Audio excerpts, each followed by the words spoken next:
So this exhibition, Chagall, Testimone del Suo Tempo, Chagall, Witness of His Times, brings a new understanding and a wider look at the artist's work.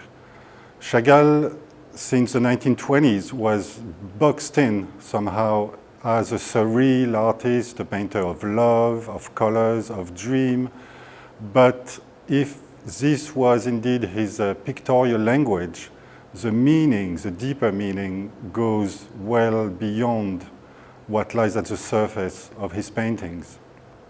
For instance, one has to understand that Chagall lived 2 world wars and also the Russian Revolution. He lived in exile for most of half of his life, and therefore you can find all these elements within his paintings. Having suffered so much, he chose to express his suffering in a very light language, a metaphorical language, drawing in the Jewish imagery of his childhood, as well as influences that he found later, such as Cubism, Fauvism, Orphism in Paris, and which he managed to blend in to create his own unique language.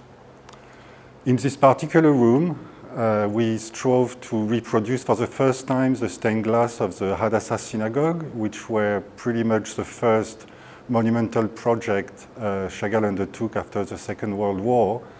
And the reason we did it in this way, using state-of-the-art projections, was that the original stained glasses are more than 4,000 kilometers away.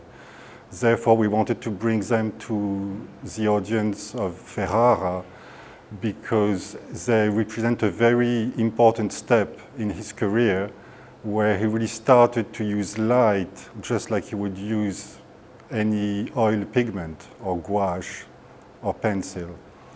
And we also used and called a contemporary composer to bring into light and translate into sounds the emotions that one can find in Chagall windows.